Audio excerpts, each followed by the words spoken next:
Halim commissioner তা এ বলছে শুনছ মনে হয় তোমার জামাইয়ের ফরফরানি শেষ খুব বাড়ছিল মেলা অত্যাচার করছে আমার তুমি কি মনে করছো আমি সহজে ছেড়ে দেবো এর প্রতিশোধ আমি নিব না সুযোগ পেলাম পাইয়া গেছি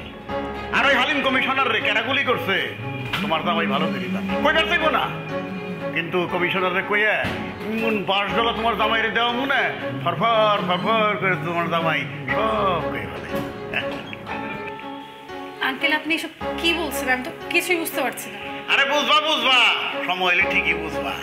হ্যাঁ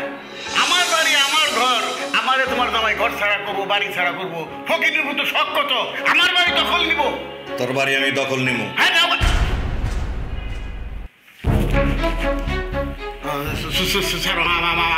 ছেড়ে দাও ছাড়ো আমারে একটা চাপ দিমু তোর সম্পত্তি তোর বাড়ি সব থাকবো খালি তুই থাকবি না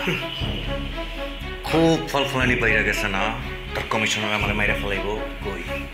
এই যে আমি তোর সামনে দাঁড়াই আছি কিছু করতে পারছে পারবো না মনে থাকবো আর জীবন খুঁজে এরকম কাম করুন না আমি যাই মা আমার তুমি মাফ করে দিও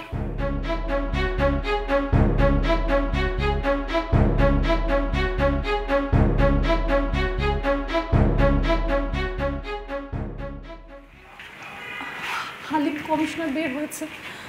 তোমাকে কিছু বলেনি না কিছু বলে নাই কিন্তু তারপর ওরা বিশ্বাস নেই যে কোনো সময় যে কোনো কিছু করতে পারে সাবধানে থাকতে হইব আচ্ছা তুমি টেনশন নিও না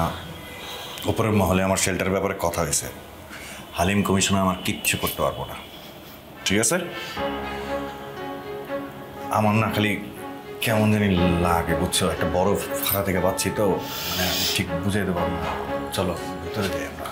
চলো এই ঈদে জামা জুতো অ্যাক্সেসরিজের ডিসকাউন্ট